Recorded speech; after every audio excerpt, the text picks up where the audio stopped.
Kenya, Egypt, Libya. Report out the other day, large portions of Libya now being taken over by Al-Qaeda and ISIS. Afghanistan, you see what's going on. Pakistan, the whole region is sort of going up in flames, and yet the world just doesn't seem to focus. Lastly,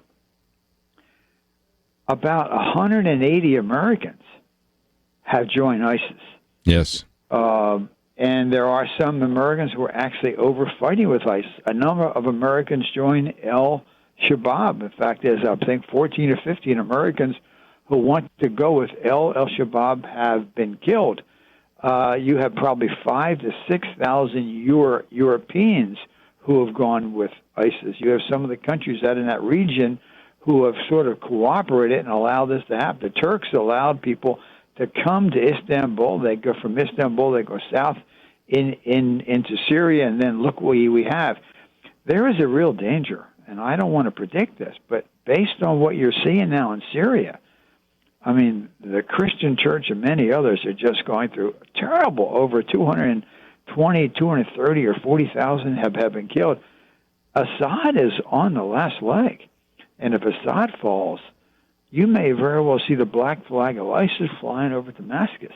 Wow. We know the story of Paul on the road to Damascus. When you go to Damascus, there's still the site on Straight Street. You can visit it. There's a Catholic priest in the house where Paul went to.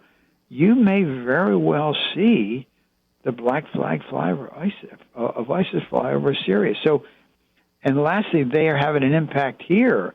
You saw the story on Thursday, the radicalization up in Boston.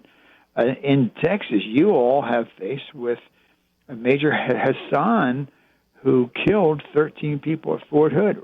Major Hassan was radicalized by Anwar al-Awlaki, who was an imam, formerly from my former congressional district, radicalized him using the internet.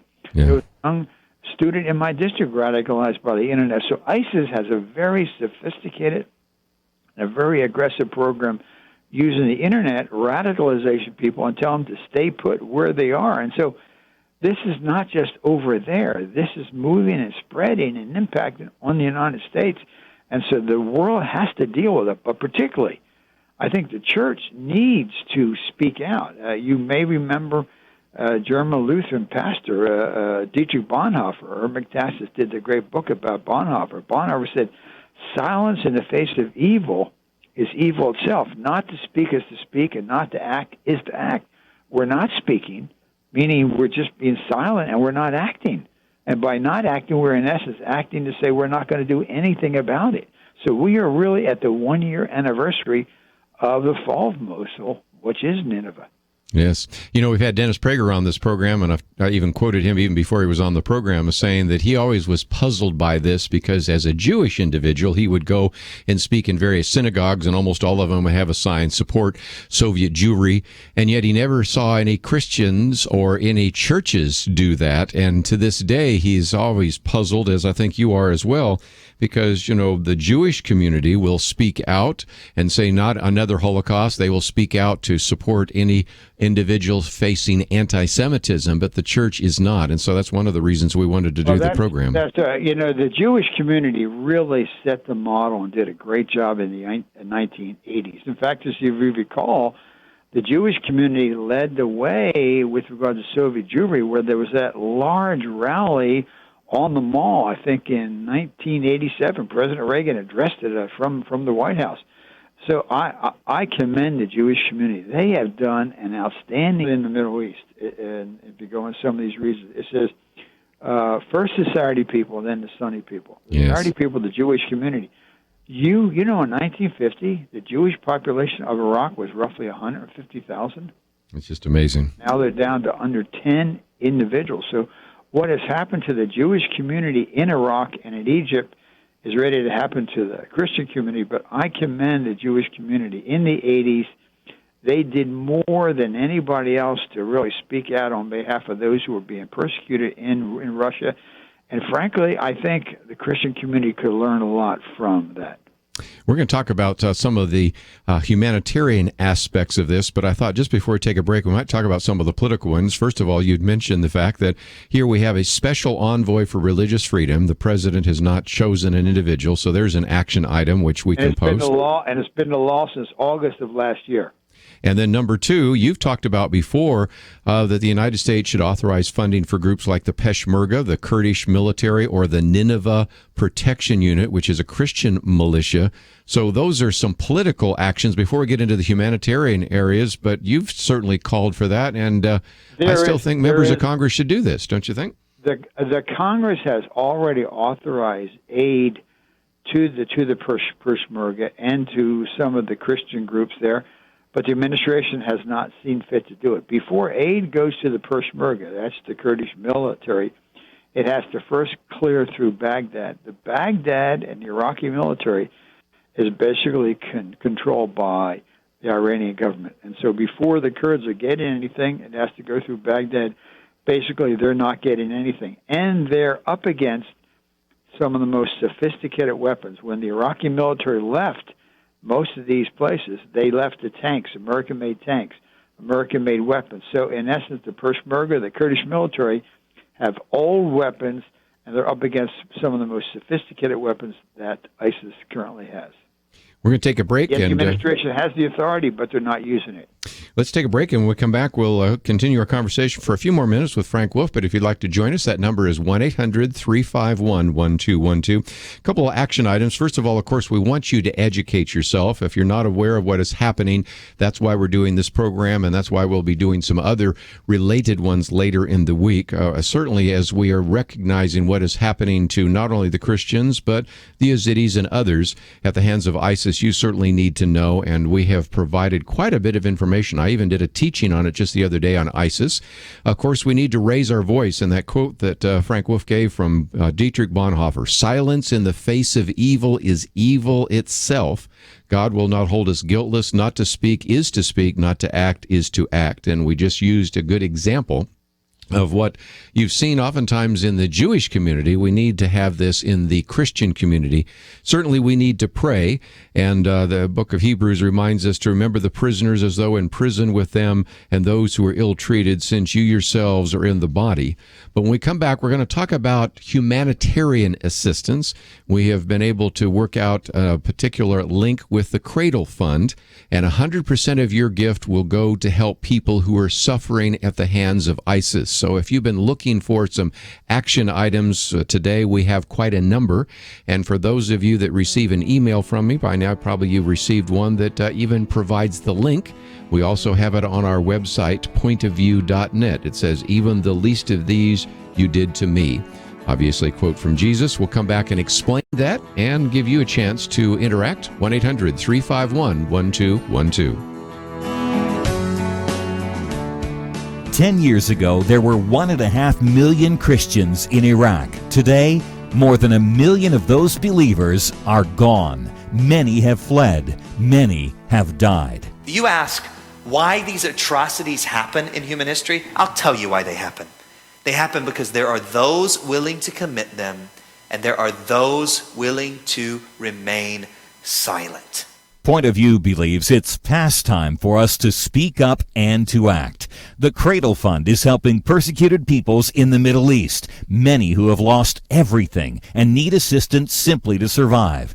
Give today, and Point of View will pass along 100% of your gift to the Cradle Fund. It's first century persecution against Christians in the 21st century, and it's in our generation. You know, I couldn't have done anything about the Holocaust, right? I wasn't alive. But this is my generation. This is our time. Give online at pointofview.net. Pointofview.net. Mail your donation to Point of View, Box 30, Dallas, Texas 75221, or call 800-347-5151. Point of View will continue after this.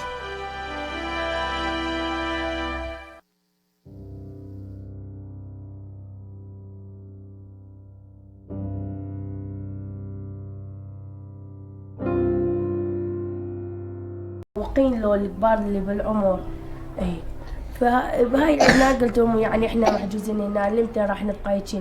قال لا إحنا نريد الجزية من عندكم، فلوس يا أما تأسلمون. يلا اجى واحد هددني قال لي يعني انت اذا تسلمين انت الي راح اخذك انت وجهالك واقتل رجلك. صار رايكم؟ قلنا راح نبقى المسيحيين يعني ما نعوف ديننا. مسيحي يعني شلون يعوف ديننا؟ بقى انا ثاني يوم ما اجى احد. بهاي الاثناء شفنا بنات محجوزات 30 تقريبا بنيه يزيديه، بنات يزيديات محجوزين يمهم بالموصل بالبيت اللي ودونا مع المسيحيين. فبحكي وياهم دا نشوف أول يوم اللي ودونا الساعة 2 إحنا نايمين صبح بالليل 2 بالليل سمعنا صوت صياح بنات يصيحون يعني يغتصبون البنات، المسلحين ياخذوهم علامة اغتصاب عليهم يأذوهم. قال يعني هذول ما عندهم دين إلا نأذيهم، انتم هم دين مالتكم نمحي وانتم دين مالتكم راح نمحيه، تبقون يعني على ديننا الإسلامي. المسيحيين بعد كانوا ياخذون يفتشون الشنط، قاموا ياخذون الفلوس والذهب والهويات والمستمسكات الرسميه وحتى الملابس، ما خلونا كل شيء. وراها صعدنا على الوش انا وزوجي وبنتي كريستينا عمرها 3 سنوات و3 شهور. قعدنا صعد واحد من عندهم راسا اخذ بنتي كريستينا من عندي، نزلت عليه قالت لي معود عمي اعطيني اياه، هي طفله شو تريد من عندها؟ قال لها اصعدي قبل ما يضربوك. صعدت على السياره واشر واحد بالسيارة قال له اطلع. طبعا انا يعني كأم يعني تعرفين هي بنتي هي طفله صغيره شنو ذنبها يعني الاجرام اللي يعني سووه بي، لان انا كأم يعني دا اتعذب يعني دا يحترق قلبي يعني ما هسه وضعيتي انا مو زينه يعني ما انام وما اكل هواي، دائما افكر بيها يعني حتى تجيني بالاحلام يعني طبعا احترق قلبي عليها يعني لما اقول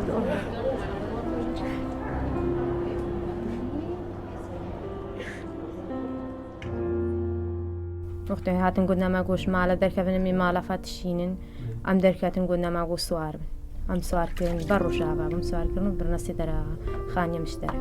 والله العالم الدان بزورها بارد قرن هاتينا شو بزورها رادبوني تو بارد قرنو برن همو برن سوري ام ولا بارا همو جبرن زير ريوان همو جبرن هاوي جبرن تشتاق بينا هلا موبايل دوان جبرن. وقع ببيتنا ابني توفى وابن اخوي اجى براسه والاخ تعوق وجيراننا كانت يمنا توفت وجيران الاخ الصوب. نزحنا كلنا وجينا احنا.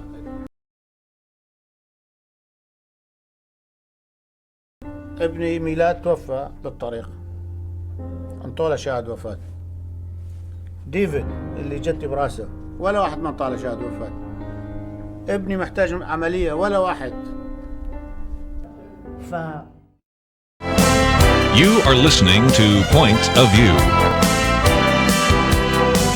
The opinions expressed on Point of View do not necessarily reflect the views of the management or staff of this station. And now, here again, is Kirby Anderson. I'd like to join our conversation today as we talk about persecuted Christians and about the advance of ISIS. That number is 1-800-351-1212. Get to some of those phone calls in just a minute. Representative or former Representative Frank Wolf is with us. And again, with the 21st Century Wilberforce Initiative, also, of course, holding the chair of religious freedom at Baylor University. But Representative Wolf, we also have posted an article that comes from Christianity Today. Frank Wolf calls for safe haven for Mideast Christians. What do we do? It seems to me that you've developed some different proposals to try to secure the future of Christians and Yazidis and others that are being persecuted, and that might be to create a Nineveh Plains province, or, of course, there's, as we mentioned, a Nineveh protection unit. Maybe do something with Kurdistan. What are the options that might exist politically that we could actually do to rescue and to help those who have actually been persecuted by ISIS? Many of the Christians and almost all of the Yazidis want to stay there. And so what they're asking is for a Nineveh Plains protection area, basically an area that the Kurdistan government says, we will protect this area. Secondly, the Yazidis and the Christians, and I visited the Christian camp, they are now training their men to be basically not to fight ISIS, but to be a National Guard unit, basically, a local law enforcement, in order to protect their own villages, to protect their moms, their dads, their husbands, their wives, their sons, their daughters. And I think we could ask, and I believe the Kurdish government said they support this, as we continue to give them aid and support, give them weapons, give them training, that they guarantee that they will protect Turkmen, they will protect the Yazidis, that they will protect the Christians, and give them their own area that they generally, north of the Mosul area, that they can live there. Because some want to leave, and there's those that want to leave, clearly I think we should help them. But many want to stay because of the richness of the area. We were with Sister Diana, who is a Dominican sister who was over here a couple of weeks ago. She said a large number of the people want to stay. When we were there, many of them want to stay. As you mentioned earlier, Kirby, they speak Aramaic. They speak the language of Jesus.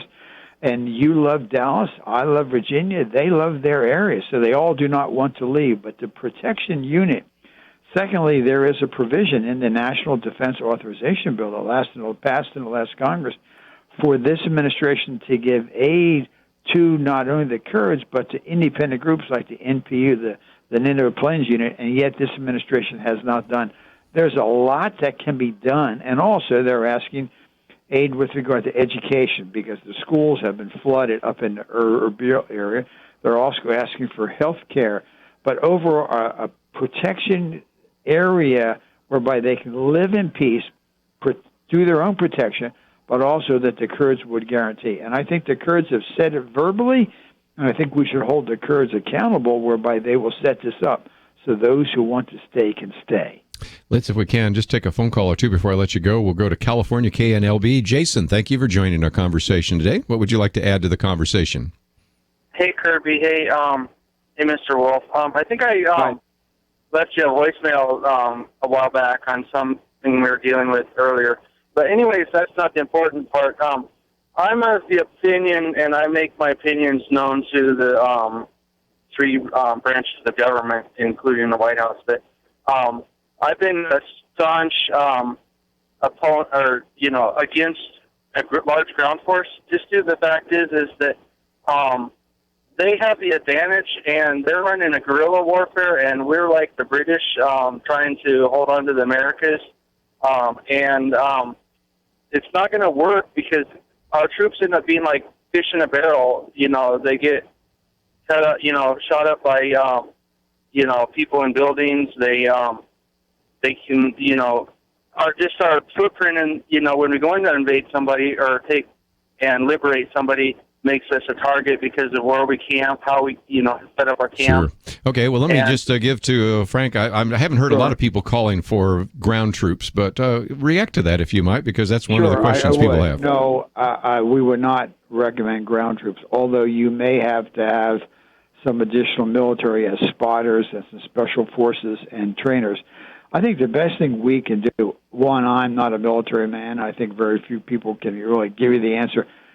Back in, after the Iraq War was going on for a while, I had a bill passed to set up the Iraq Study Group. It was called the Baker-Hamilton Commission. We brought 5 Republicans, 5 Democrats, some of the best minds, to look to see what could be done. One of the things that came out is they supported the surge, which worked.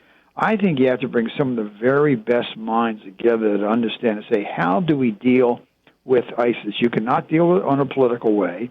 No one wants to put major ground forces in, but there may need to be some additional trainers, some additional spotters, air control people. But I don't know that the American people can just say, do this. I think we have to bring some of the very best minds together, similar to what we did in the Iraq Study Group, the Baker-Hamilton Commission, to see what we can do for that area. It's not only Iraq, though.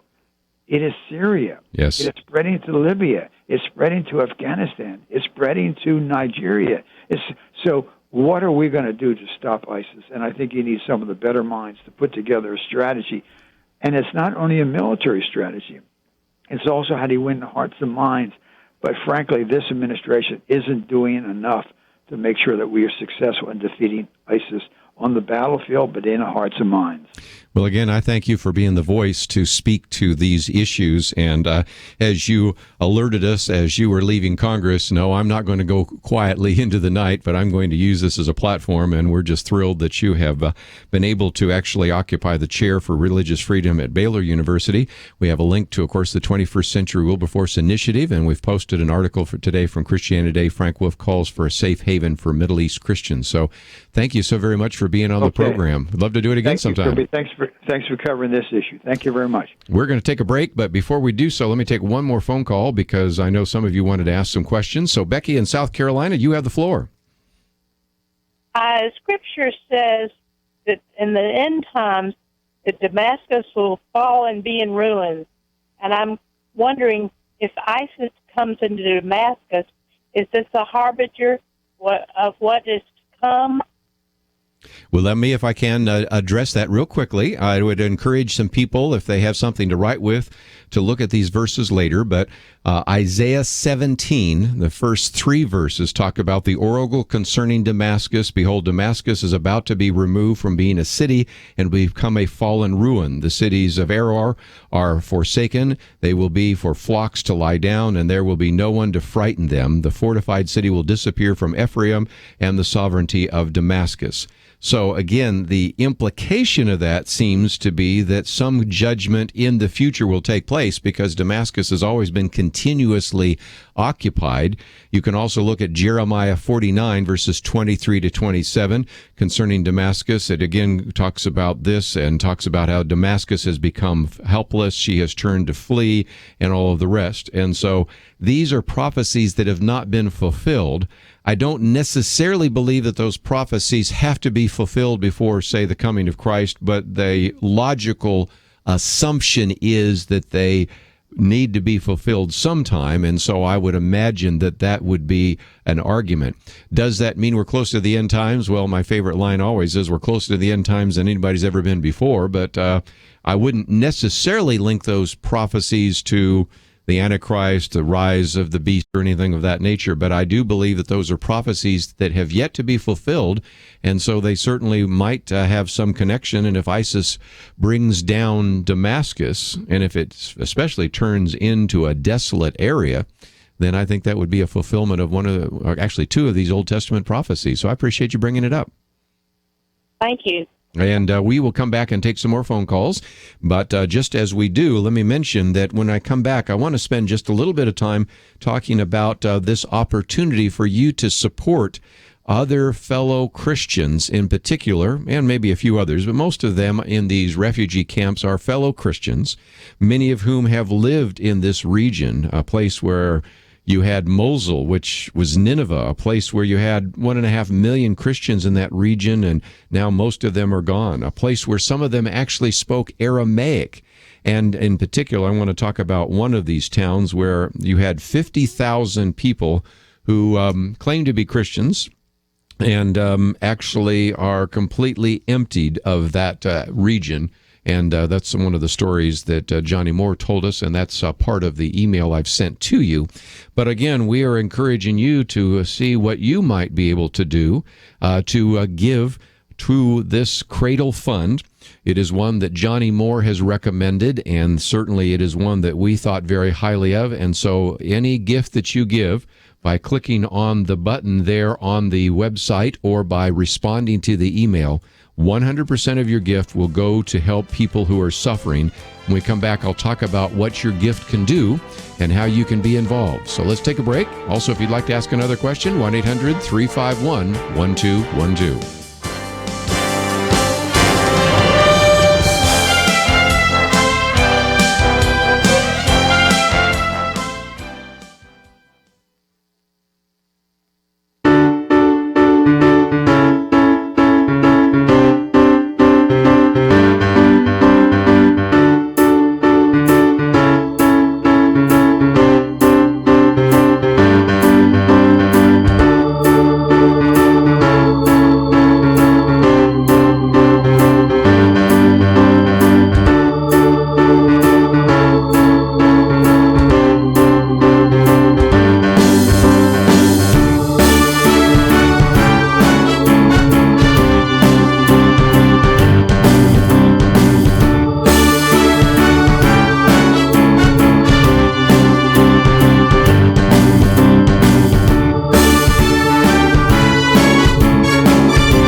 Now, back to Point of View, your listener-supported source for truth. So many times we will say, what can we do? We get frustrated with some of the frustrating kinds of things that are happening. Sometimes we can't affect foreign policy. We can't really change what is happening overseas. We see a humanitarian crisis, and I recognize that that is always so difficult to come up with a concrete strategy of what we as individual Christians can do. And that's why I've certainly today wanted to not only talk about the need for us to educate ourselves and raise our voice, as we quoted from Dietrich Bonhoeffer just a minute ago. Certainly we should pray, but I wanted to spend just a little bit of time talking about how we can help those fellow Christians overseas who are facing what the United Nations has called the worst humanitarian crisis of our time. That's a mouthful, but it certainly is the case. When we had Johnny Moore on the program, he made a good point about the fact that there is a need for us as Christians to do something. As a matter of fact, you heard, if you were listening during our last break, where we actually played one of the quotes from his video in which he said, we can't do anything about the Holocaust. Most of us weren't alive then, but we can do something to help now. And so we're talking about the fact that obviously when we look at all of this, ISIS has killed tens of thousands of Christians and hundreds of thousands have been forced to leave. And there seems to be an opportunity here for us to do something. And so after Johnny Moore was on this program, we kind of traded some voicemails, emails, texts, and concluded after a little bit of work that perhaps the best thing we could do to support other Christians would be to support them through the Cradle Fund. And so Point of View is partnering with the Cradle Fund, and 100% of your gift to the Cradle Fund will go to the people that are suffering at the hands of ISIS.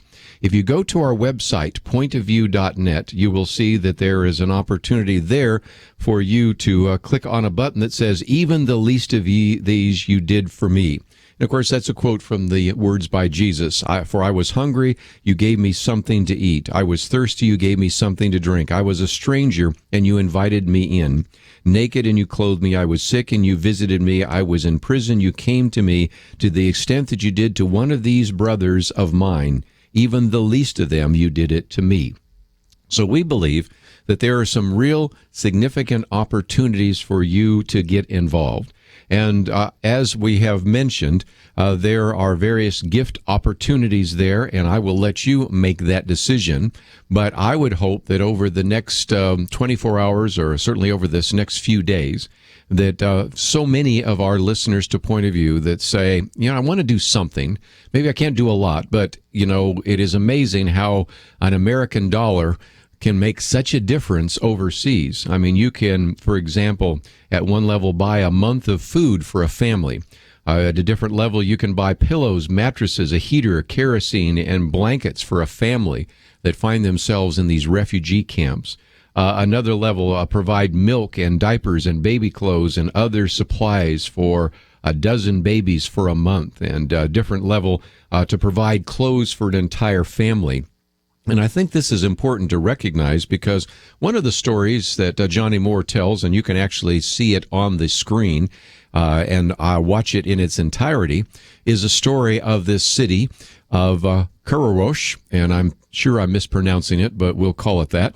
And it was a city of about 50,000 people. It was entirely Christian. Matter of fact, in the city of 50,000, there was not one hotel because the people in that city believed as Christians they were supposed to open their homes and show hospitality to anyone who visited their city, regardless of the religion of that visitor. Well, last year, August 6, 2014, word came that ISIS was on its way, and so the people of the city had one of three choices. Convert to Islam, they weren't going to do that. Stay and die, or else, of course, the obvious choice, to leave. So in less than a day, this entire city was forced to flee for their lives with nothing but the clothes that they were wearing. They were hoping they might be able to come back, but instead they were wearing these same clothes through this harsh winter. And again, you can see that those numbers of individuals went from just the 50,000 to those in the region to over 100,000. And that's just one story that Johnny Moore tells in the video that you can watch of just one of the regions of Iraq. So it is our conviction that there are some things that we can and should do. You can click on the button that says See More, and you can, of course, follow some of the material that we have posted today by Frank Wolf, and you can find out more about his 21st Century Wilberforce Initiative. We have an article there as well that we have posted that comes from Christianity Today.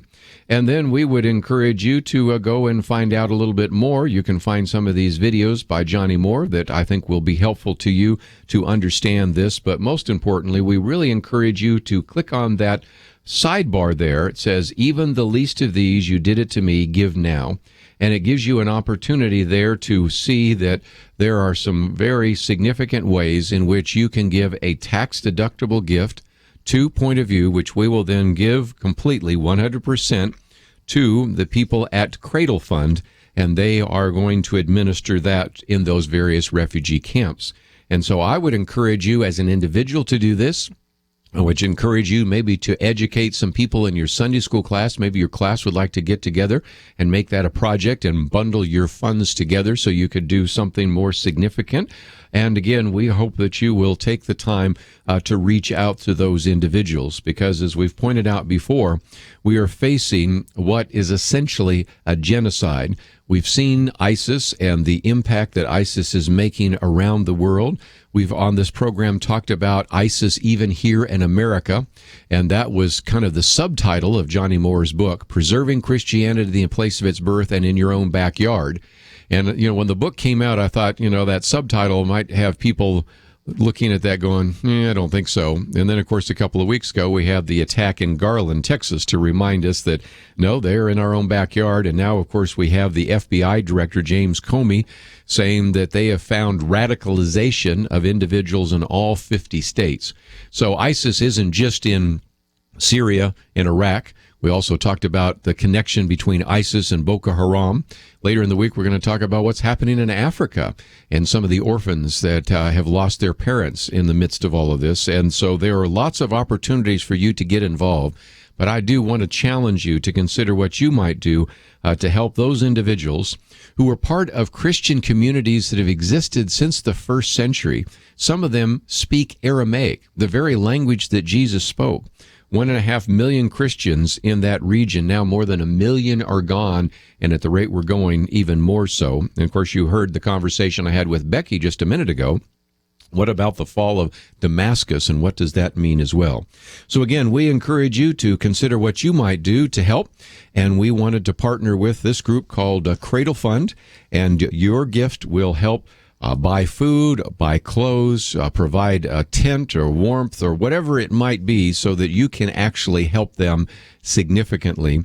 And so again, we encourage you to educate yourself. We encourage you to speak out. Most importantly, we ask you to pray. But I'm sure that all of us have some financial resources we could give to help fellow Christians in the Middle East, and that's why we wanted to do that today here on Point of View. You can find it all at the website, pointofview.net. Then we're going to take a break, and when we come back, I'm going to change topics. Charles Murray will be with us. He has a new book out, By the People. We're going to talk about all those regulations, the way in which these are affecting us in a very negative way, and his, again, very concrete solutions on what we might be able to do to push back against a very intrusive federal government. So lots of things to talk about here today on Point of View, and I'll keep reminding you throughout the program today about the possibility of supporting those individuals in the Middle East that are Christians, but at the same time, we also want to move on to some other topics that are relevant as well. You can find out more about what we are talking about today, the articles by Frank Wolf, as well as the opportunity to support the Cradle Fund. It's all available at our website, pointofview.net. Let's take a break. We'll come back right after these important messages. We call them ISIS, and we've seen or at least heard about their evil. We're witnessing a once-in-a-thousand-year crisis in the Middle East. They have a particular lust for Christian blood, and they're not starting something, they're finishing it. City after city in Iraq, there are 0 Christians left. God's call to Abraham, Nineveh. These events happened in what is now Iraq and Syria. It is the cradle of Christianity. What can you do about ISIS? Point of View is partnering with the Cradle Fund to help persecuted Christians. Give now, and we will send 100% of your gift to the Cradle Fund, every penny. Every act of love on behalf of those ISIS aims to kill is a dagger in the heart of ISIS. Please help our persecuted family in the Middle East. Give today online at pointofview.net, pointofview.net, or mail your donation to Point of View, Box 30, Dallas, Texas 75221. Let us know it's for the Cradle Fund, or call 800-347-5151. 800-347-5151. Point of View will continue after this.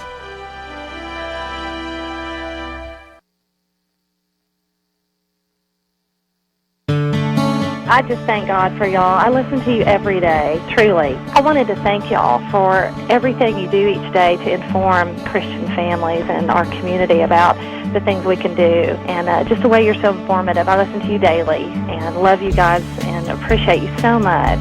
God bless you, Kirby, for keeping this show so on track and for the decades of wonderful help to this nation that Point of View has been. We're all big fans of your work, and we pray that God will just prosper it.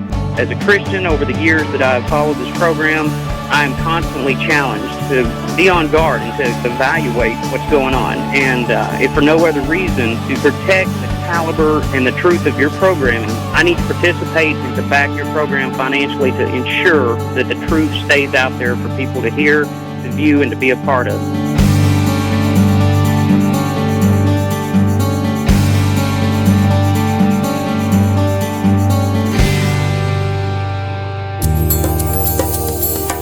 This is Point of View Radio.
Hi, this is Kirby Anderson. You know, each day we take on the tough issues and provide a biblical perspective to them. The topics we cover are wide-ranging: apologetics, theology, prophecy, creation and evolution, intelligent design, marriage, family, child-rearing, the millennial generation, trends in society, politics, economics, business, religious liberty, the Constitution, public policy, foreign policy, military policy, tensions in the Middle East, abortion, homosexuality, pornography, sexual ethics, media, technology, history, and America's godly heritage. We talk about anything that affects your faith, your family, or your freedom. So don't go anywhere, because Point of View continues right now.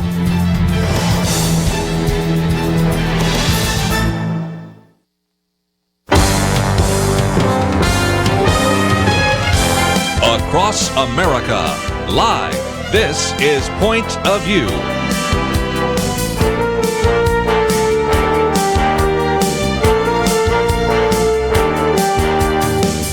And now, Kirby Anderson. You know, one of the things we talk about on Point of View so often is the growth of the so-called fourth branch of government, the regulatory state. And we've talked about that recently with Jay Sekulow, his new book on Undemocratic, and certainly has expressed some of the concerns there as well. Of course, the Heritage Foundation has talked about sort of the over-criminalization that we have, so many federal criminal laws, and many people are actually breaking laws every single day and not even realizing it because we have so many rules, regulations, and laws. And then, of course, you've had people like John Whitehead talking about government of wolves. And so we're going to spend some time talking about the problem, where it came from, but most importantly, a suggestion, a very, I think, workable solution that might be helpful to many of you. We have posted a lot of information by Charles Murray on the website today about his new book, By the People, Rebuilding Liberty Without Permission. Also have a link to the American Enterprise Institute, as well as a review of the book that appeared in one magazine. And he is, again, the author of many books.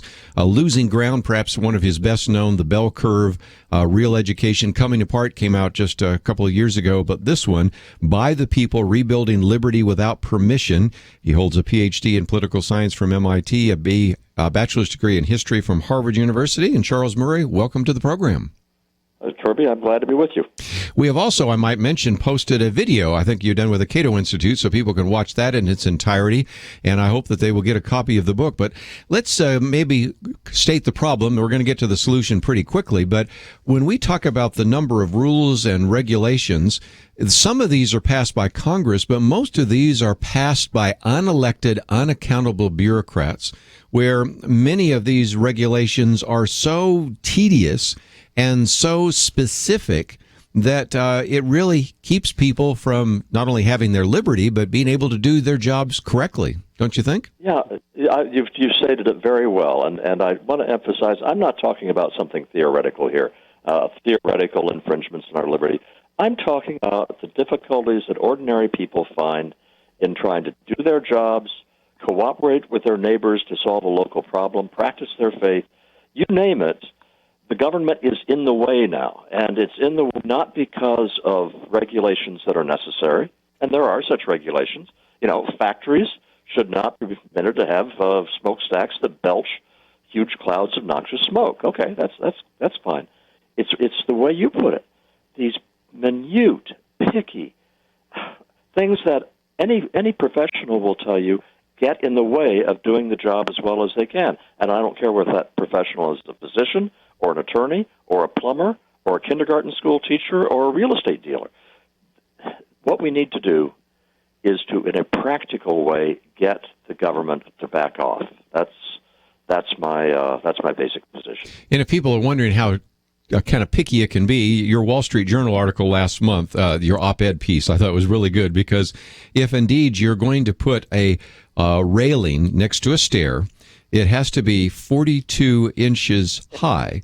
And you can be fined, interestingly enough, OSHA regulation 1910-23E3VA. I mean, and you know, if it's 41 or it's 43, I mean, you get into the point where I want to let a carpenter, I want to let the owner of the building or the home or the office figure out what is best. And now you have bureaucrats making such specific recommendations that in some cases, I think some of the recommendations, though trying to do good, do a tremendous amount of harm, don't you think? Oh yeah. Well, it's everything from economic inefficiency to stifling innovation. All sorts of really important macroeconomic consequences flow from this. But the real thing that drives me nuts is that this nation was founded on the idea that people could be left free as individuals and as families and as communities to live their lives as they see fit. I mean, that was the great American promise. Now, it took us a long time to start making good on that for anybody besides white male, but we did. We did make a lot of progress on it. And then around the 1930s, specifically 1937 to 42, we unleashed the government from the constraints that the Constitution had put on it, and now we're living with the consequence, a government run amok whereby we cannot roll it back. Kirby, and this is an important point that I take 5 chapters in the book, which I'm not going to take now, that's kind of time. But I just want to state as an assertion, we are not going to roll back these regulations through the normal political process. There are lots. I have lots of very hard reasons for saying that. But yeah, and I think you make the case. I mean, anybody that, and I would have to say, Charles, we've got people that call in here all the time saying, I don't think we're ever going to turn this around. I don't care if we're Republican, Democrat, whatever. I mean, it's just not going to happen. But let me come back to something you said just in passing. I think it's helpful for people to understand that up until 1937, the Helvering case and some others, you did not have the expansive role of government. And I know that some of my listeners are much younger than either of us. And so they've always taken for granted that government was big, intrusive, and in our lives. But until they reinterpreted the, if you will, the general welfare clause, government was relatively small, wasn't it? 1928, using constant dollars, adjusted for inflation, the government was 1/100th of the size it is now. Just contemplate that. 1/100th. And mind you, in 1928, we were not some third-rate power. In 1928, we were already the richest nation on earth. We were a successful nation on earth. We had been a huge success. If we're that huge a success with that Constitution, it would have been kind of nice to keep it a little bit longer, but we didn't. Yeah.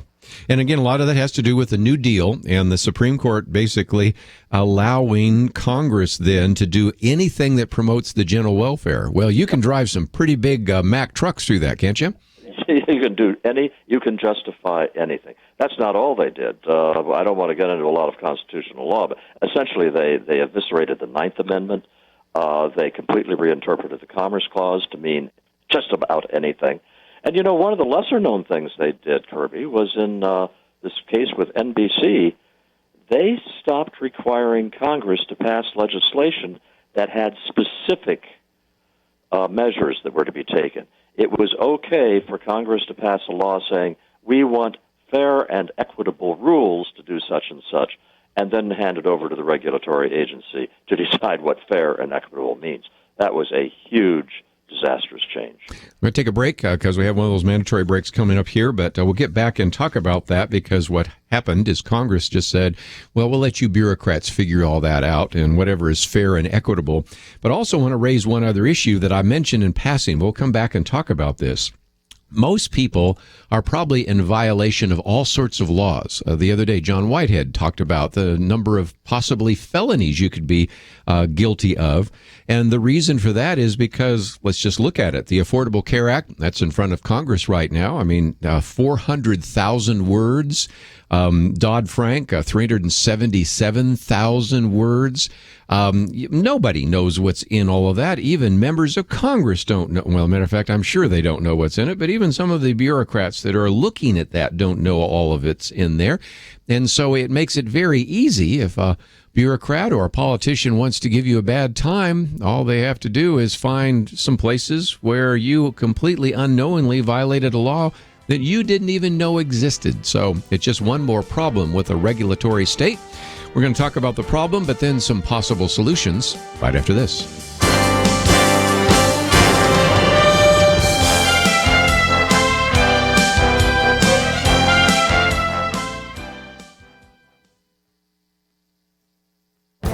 The Point of View Commentary with Kirby Anderson. Who would have guessed that the panel discussion on poverty at Georgetown University would have generated so many comments and commentaries? Many people have discussed some of the statements by President Obama. I wrote a commentary a week ago about his frustration with religious groups who he believes spent more time talking about social issues than addressing poverty. Well, Thomas Sowell decided to write about the plea from the president for wealthy people to help the poor. The president proposed that one of the ways to fight poverty would be to ask from society's lottery winners that they make a modest investment in government programs to help the poor. For the moment, let's set aside the harsh reality that government programs don't help people escape poverty. Faith-based organizations are much more effective in addressing poverty and many other social problems. Thomas Sowell focuses his comments on the rhetoric about asking the more fortunate for more money. He reminds us that the government does not ask for anything, it seizes what it wants by force. If you don't pay up, it can take not only your paycheck, it can seize your bank account, put a lien on your home, and put you in federal prison. He also questions this idea that wealthy people are lottery winners. Perhaps some are, but Thomas Sowell asks, was Bill Gates a lottery winner, or did he produce and sell a computer operating system that allows billions of people around the world to use computers without knowing anything about the inner workings of this complex technology? Thomas Sowell also questions the frequent phrase, they need to pay their fair share. He points out that this fair share is really never defined. He believes that it must remain undefined because all it really means is more. You know, the rhetoric of the president and many in Congress is made to sound fair and equitable. We should ask people who won society's lottery to pay their fair share and make a modest investment in government programs to deal with the poor. It may sound nice, but it doesn't stand up to scrutiny. I'm Kirby Anderson, and that's my point of view.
You're listening to Point of View, your listener-supported source for truth. Charles Murray with us today as we talk about his new book, By the People, Rebuilding Liberty Without Permission. You should be looking for that bookstore in your local bookstore, but again, you can probably find it there. It's published by Crown Forum, about 300 pages, but if you can't find it or would like to order it right away, we have a link. Just click on the picture of the book. You can order it in hardback or in Kindle, and I think you will find it fascinating because not only are we going to be talking about, as we are, some of the problems, but he has some very creative solutions to how to address that. But just before we do so, let's talk about just what many people, and I think Heritage Foundation has done a good job of calling it the over-criminalization of America. Even you have documented, really, since about 1980, there's been about a 50% increase in the number of federal crimes that you could commit. I don't think that many crimes have increased, or those creative crimes have. It sort of looks to me like oftentimes those, quote, federal crimes are just things the federal government disapproves of, but we wouldn't necessarily call them crimes. Exactly right. If you think about the number of things that human beings do that are bad in themselves, robbery, assault, murder, rape, that kind of thing, even if you spin out the variations, it's really hard to come up with more than a few dozen things, There's something like... I don't even want to give the number because off the top of my head, it's thousands of things that are crimes according to the federal government. Add on all the things that are crimes according to state and local, then add on 175,000 pages of federal regulations. Well, I could keep going, but here's the point is one that you made before the break, and that is if the government wants to come after you, they can get you. You have done something that is a felony. If you have any kind of complicated life at all, and especially if you have any kind of complicated business affairs, you're a small business person or something like that, they can get you. And that is not the way it's supposed to be. And what's worse, we have evidence that they do it, that they decide they're going to go after somebody, and at that point, they don't really care whether this is a serious violation. They've just decided to get you. Look, I'll be candid. I am making the assumption that next year my taxes will be audited because I wrote this book. Yeah. I mean, that's a terrible thing. It's a terrible thing to have that assumption that everything is that politicized, but that's what I assume because that's the kind of government that we live under now, one in which a bureaucracy is invested in its own comfort, its own well-being, and has given up any pretense in many sectors of it, not all, but in many sectors of it, given up any pretense of being public servants. You know, we've had Oliver North on, and we had Jay Sekulow, and we've had all sorts of individuals talking about how their taxes were audited. Joseph Farah. I mean, you can just go down a long, long list, and like I said, just because you wrote the book, quite likely will have your taxes audited. And so this is the point I'm trying to make. Some people might say, well, all those regulations, that I don't worry about OSHA and I don't worry about EPA because I don't have a wetlands, I don't have a business, so it's no big deal. Well, it can affect you in that way, but there's another way it affects you. The last time I looked at the numbers from the Wall Street Journal, they were saying that the regulatory cost is $1.9 trillion. So given the fact that now we've come a little further down, you got to believe that that's a $2 trillion drag on our economy every year, don't you think?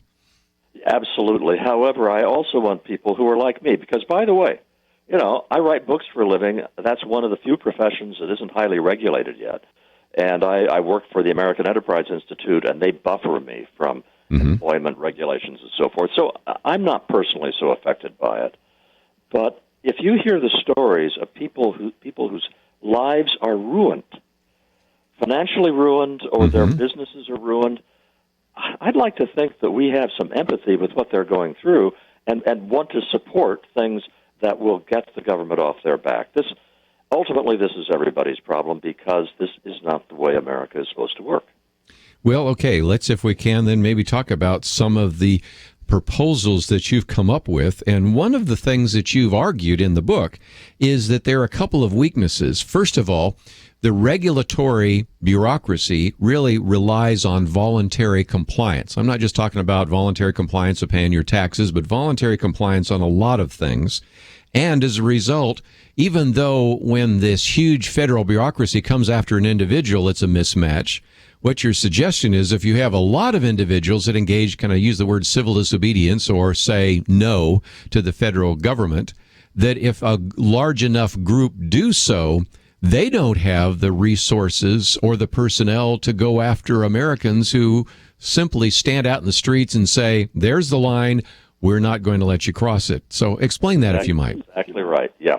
Let me start with the way that interstate highways work.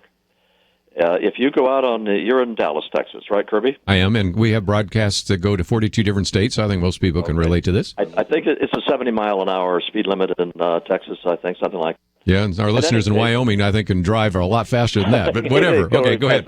The point is the flow of traffic on an interstate anywhere in the country is about 5 or 6 or 7 miles over the speed limit. Yep. I mean, if you're going slower than that, you're getting passed by most people.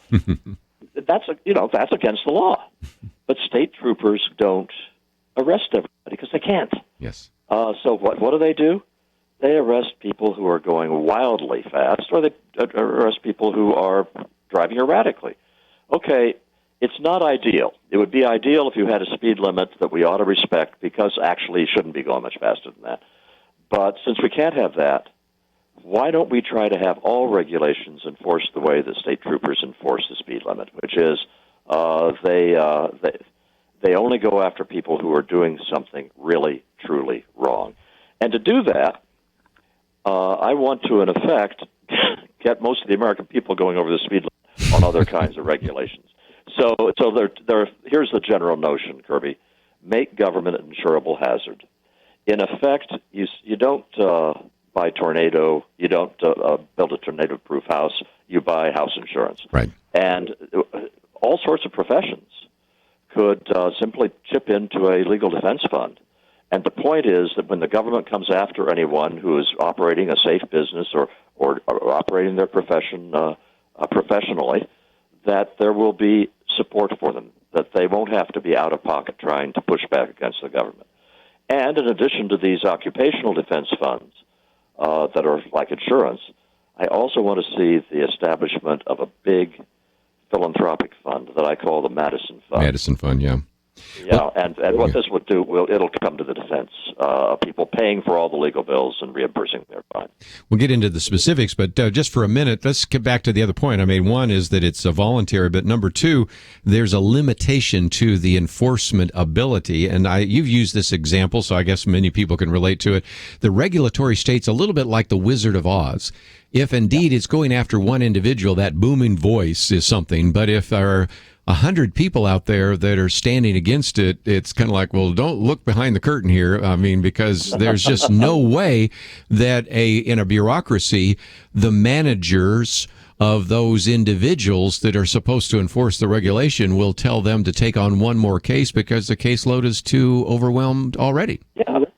So we're not talking about legal departments and inspectors that are armies of people employed by the EPA or OSHA or the Federal Drug Administration and so forth.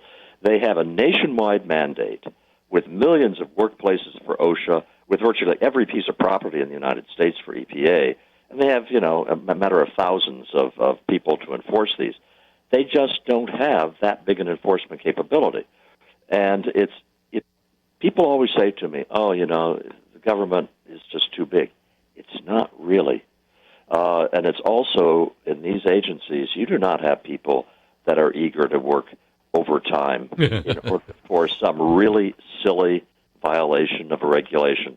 It does not take a huge, nuclear resistance to get the regulatory state to back off. Just a lot of people ignoring the regulation, and as soon as the government comes after them, they are aggressively defended with litigation, even if they're guilty, especially if they're guilty of a pointless regulation. We're going to take a break. When we come back, we'll talk a little bit more about what this Madison Fund would look like. Then I want to ask a tough question because, okay, how do we decide which regulations actually merit disobedience? I mean, I think we can figure out that some are white and some are black, and where's the gray, and how do we figure that out? But I also want to give you a chance to join our conversation. Almost always when we talk about regulations, I will have some comments from individuals that say, well, we need some. Nobody denies that around this table. But the other argument is we have entirely too many laws. We have entirely too many regulations. We have a nanny state that is actually taking away our freedom. But what can we do? I guess there's nothing we can do. Charles Murray says there are some things we can do. And if you'd like to join the conversation, engage the debate, that number is 1-800-351-1212. We have, of course, information about him on our website. We have an opportunity for you to order the book if you can't find it. We have a review of it that appeared a while back in the Washington Post, and we have a video which is almost 15 minutes long that shows an interview with him, so you can learn a little bit more. 1-800-351-1212. We'll be right back.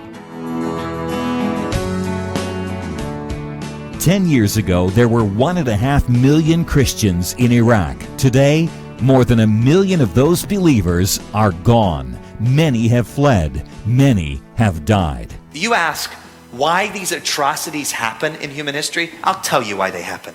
They happen because there are those willing to commit them, and there are those willing to remain silent. Point of View believes it's past time for us to speak up and to act. The Cradle Fund is helping persecuted peoples in the Middle East, many who have lost everything and need assistance simply to survive. Give today, and Point of View will pass along 100% of your gift to the Cradle Fund. It's first century persecution against Christians in the 21st century, and it's in our generation. I couldn't have done anything about the Holocaust, right? I wasn't alive. But this is my generation. This is our time. Give online at pointofview.net. Pointofview.net. Mail your donation to Point of View, Box 30, Dallas, Texas 75221, or call 800-347-5151. Point of View will continue after this.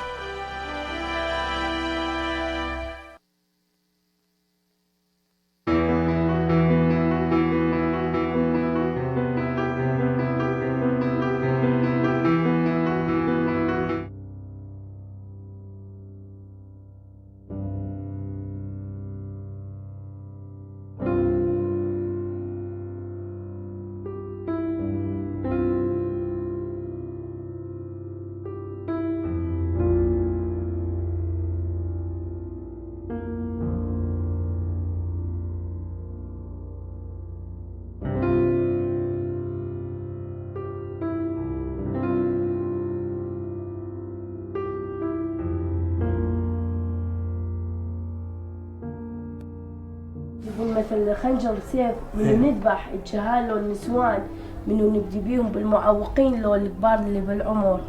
اي فبهاي الابناء قلت لهم يعني احنا محجوزين هنا لمتى راح نبقى هيجي؟ قال لا احنا نريد الجزيه من عندكم فلوس يا اما تسلمون. يلا اجى واحد هددني قال لي يعني انت اذا تسلمين انت الي راح اخذك انت وجهالك واقتل رجلك. صار رايكم؟ قلنا راح نبقى المسيحيين يعني ما نعوف ديننا. مسيحي يعني شلون يعوف ديننا؟ بقى انا ثاني يوم ما اجى احد. بهاي الاثناء شفنا بنات محجوزات 30 تقريبا بنيه يزيديه، بنات يزيديات محجوزين يمهم بالموصل بالبيت اللي ودونا مع المسيحيين.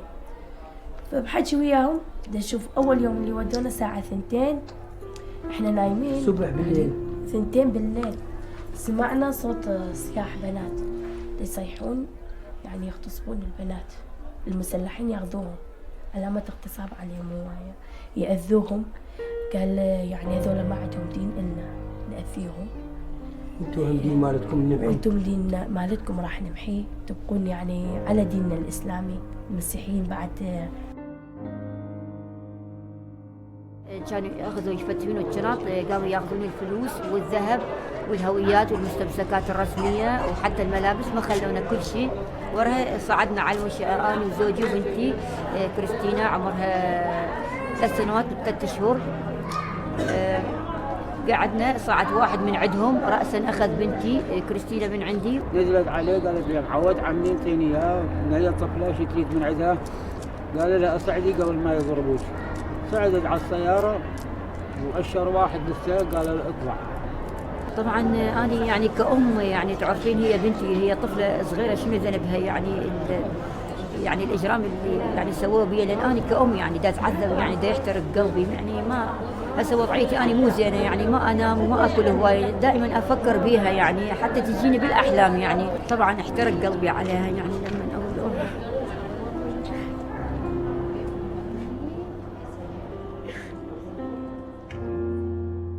وقتی هاتن گود نماگوش مالا در کفن می مالا فاتشینن ام در کاتن گود نماگو سوار ام سوار کردن برو شابا ام سوار کردن برنسی در خانیه مشترک. والله العالم الدان بزورها بارد كرن هاتي نشوف بزورها رادبوني تو بارد كرنو برن همو برن سوري ولا بارا همو جيبرن زير ريوان همو جيبرن هاوي جيبرن تشتاق بينا هلا موبايل دوان جيبرن. وقع هون ببيتنا ابني توفى وابن اخوي اجى براسه والاخ تعوق وجيراننا كانت يمنا توفت وجيران الاخ الصوب. نزحنا كلنا وجينا احنا نزحنا كلنا من منطقتنا وجينا على اربيل على حنكاوة. ابني ميلاد توفى بالطريق انطوله شاهد وفاة. You are listening to Point of View. The opinions expressed on Point of View do not necessarily reflect the views of the management or staff of this station. And now, here again is Kirby Anderson. Continue our conversation today with Charles Murray. His book is entitled By the People, Rebuilding Liberty Without Permission, about 300 pages, and it is published by Crown Forum. You can probably find it in your local bookstore. If not, we have a way that you can order it online, and of course we also have information about the book, a book review, as well as a video that you can watch. And throughout the program, I'm going to let some of you tell your story, because it just provides some reality to what happens when you are face-to-face with these regulators. We do need regulations, but not as many as we have around today. Let me take a phone call, and we'll get into a couple of other topics from the book. But Star in Arizona, thank you for calling. Tell us your story. Thank you. I'm 67 years old, retired, so that means limited income, of course. And I have some physical disabilities, like arthritis of the knees. And so it has been recently difficult for me to get my front yard and everything kept up nice and pretty the way that it should be. And we have regulations in this town how you have to do that, and that's okay. I mean, I can deal with that. And a man came out and gave me a very nice letter written by a robot, I'm sure. And so part of my church group I paid him to the strangers, and they've been coming out and doing different things. But, again, I am limited in money. So that means I can't get it done 24 hours, So just recently I received another and a not very nice letter saying how I had not finished all the compliances and et cetera, et cetera. I don't think that's necessary, I don't think that, I really feel like I'm being harassed over something that is getting done, can be seen as getting done, and so I think that's something that needs to be addressed. Sure. Yeah, and that one is... Go ahead. Yeah, that's just the kind of petty stuff that goes on. I mean, you sometimes wonder what a bureaucrat is thinking. If they looked into this case at all, they would know that you are trying to comply with the regulations, and they'd use some common sense, and they don't. I'll give you the most outrageous example I've seen. There are laws that say you have to card everybody who comes to a bar. Okay, I understand you want to keep underage people out of bars. That's good. This bartender I was talking to was fined $3,000 for failing to card someone. The person she failed to card was her father. $3,000. And again, idiotic, beggar's description. And Starr's example is one that's kind of at least low level. But I mean, there are individuals that had their wages garnished. They've had liens on their property. I mean, she's actually fortunate that all she's gotten so far is kind of a less friendly letter. But some people have faced incredible encroachment into their liberties over sometimes very insignificant kinds of things. Exactly. Well, let's see if we can.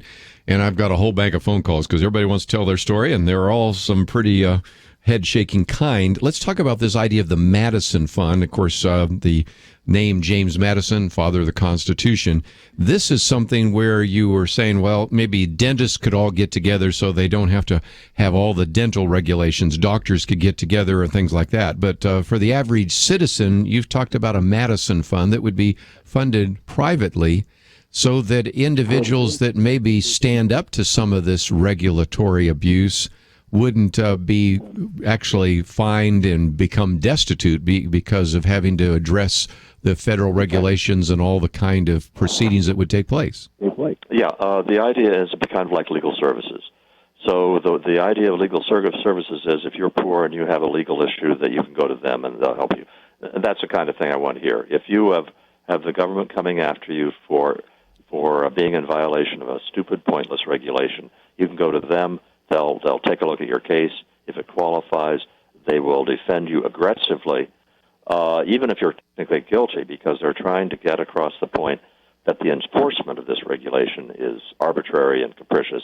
And if you're found guilty at the end of it, they reimburse your fine. That's the basic notion of it. And you do this on a large scale. So the ideal endpoint, Kirby, is when a bureaucrat hears the Madison Fund is taking on a case, they back off. Yeah, kind of like Alliance Defense Fund or something. Way too much trouble. Let's go back to the phones. I wanted to get this person just a minute ago, Joe, and you've got a story that I'd love to have you put on the table, so please tell it. Yeah, how you doing? I'm a contractor, and I'm working in South Florida. And I'm working for a major municipality doing work for a city, and I'm installing emergency communications networks, okay?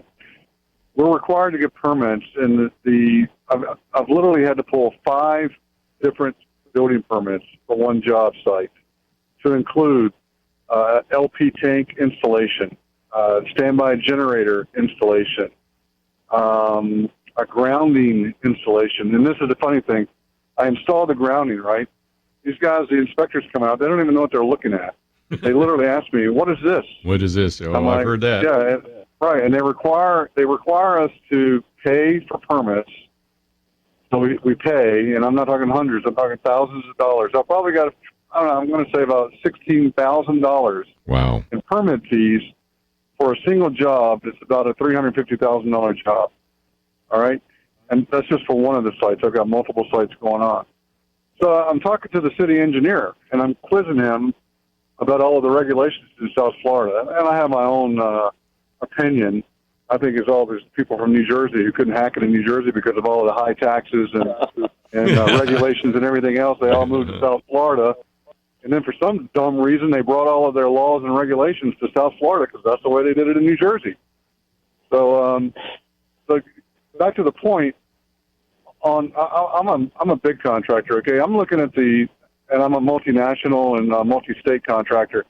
But I'm looking at the small guy, right? The guy who's a carpenter who wants to go around and building decks for people on the back of their house. Everything that you do in South Florida, you have to have a permit for.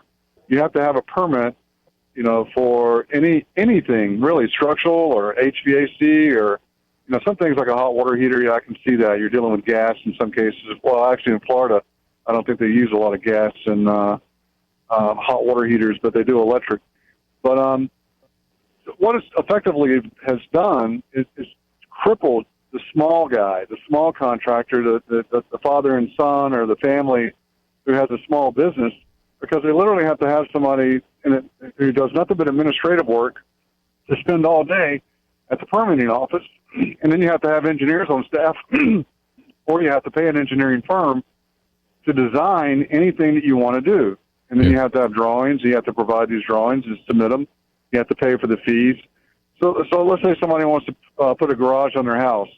If I'm a contractor, I'm automatic. I'm putting $3,000 for a minimum for architectural engineering and time that I've got to sit in a permitting office dealing with some bureaucrat who just decided, well, we need an inspector for that. We need an inspector for this.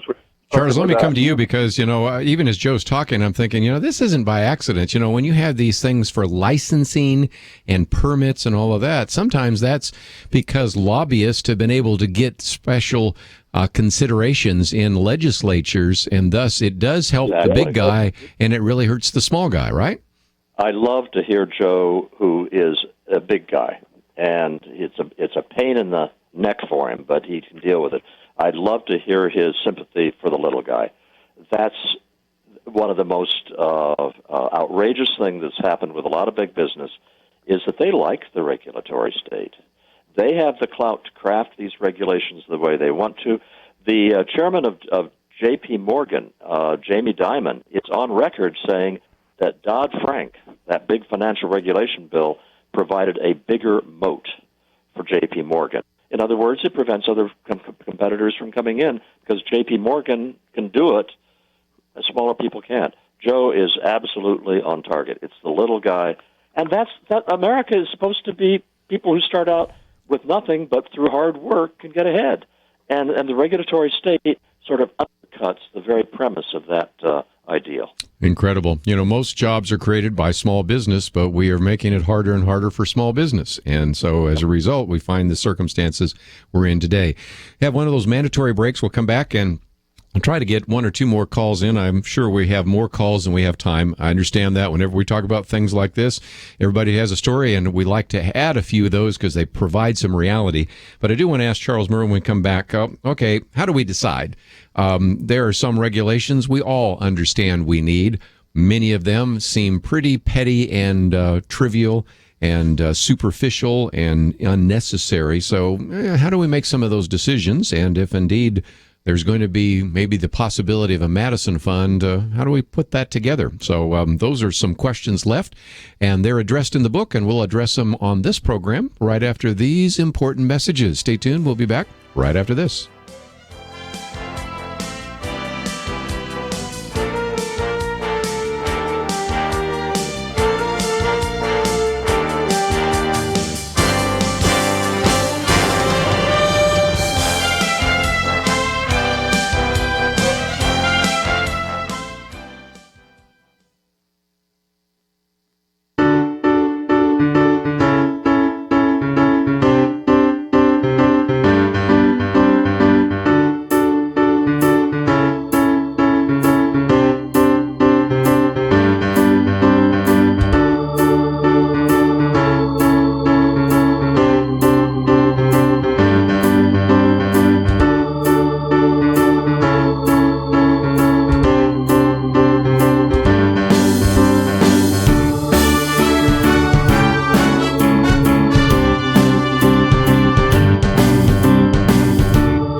Now, back to Point of View, your listener-supported source for truth.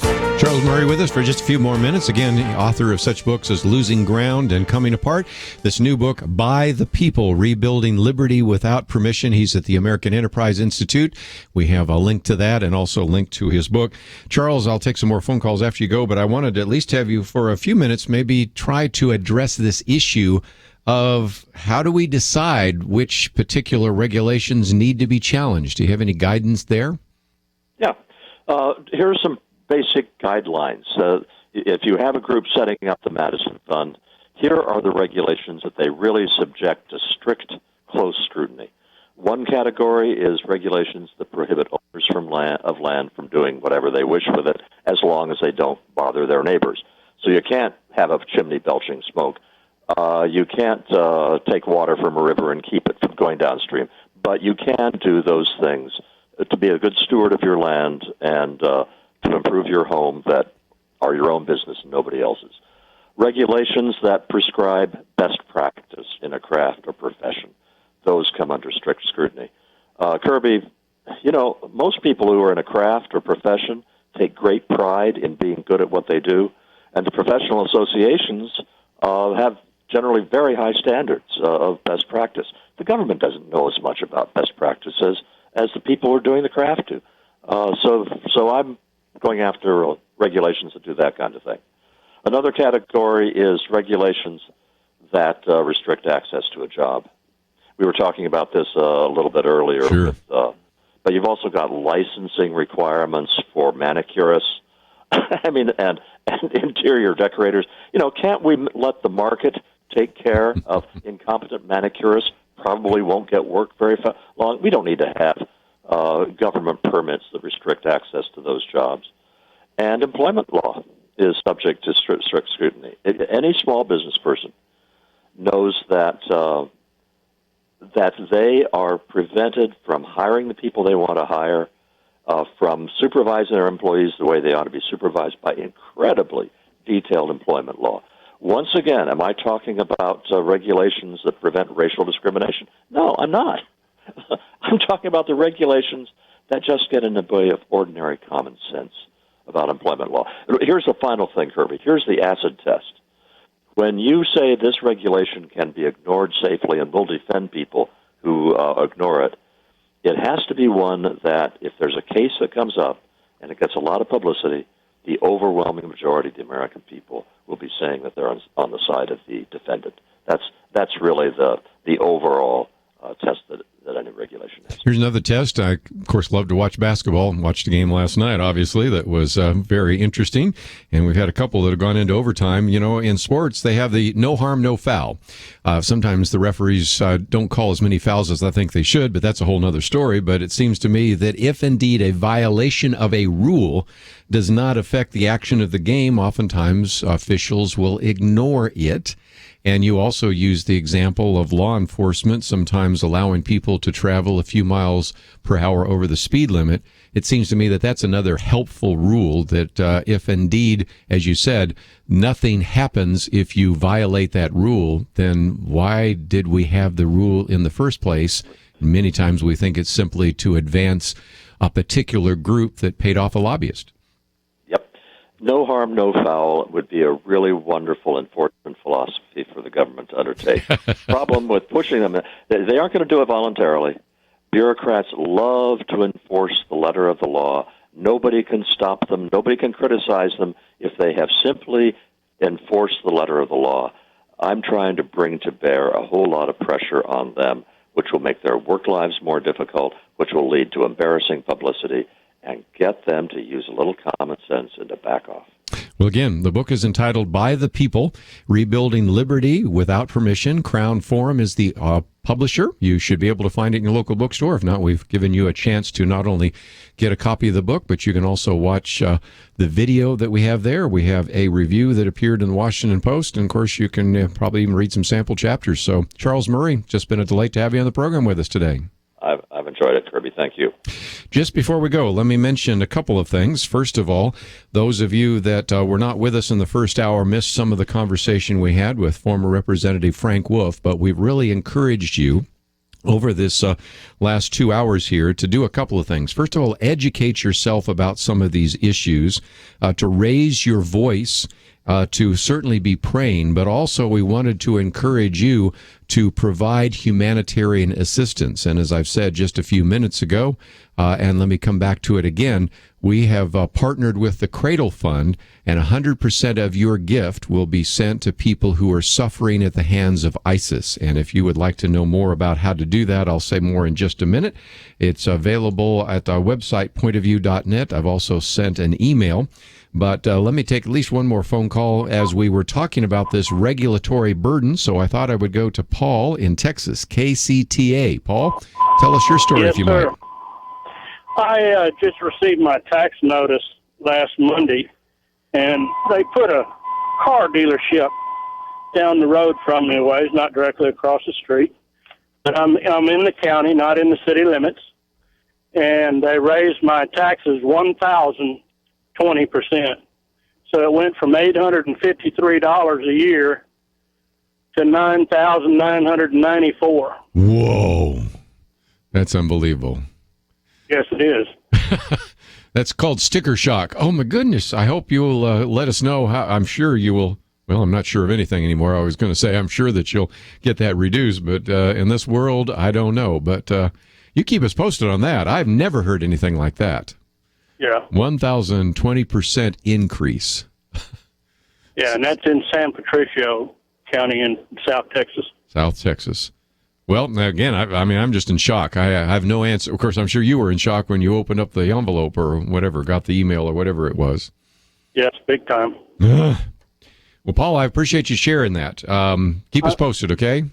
All right, I'll let you know. Thanks, sir. I mean, is that just, that's just beyond imagination. But again, these are the kinds of concerns that we've talked about.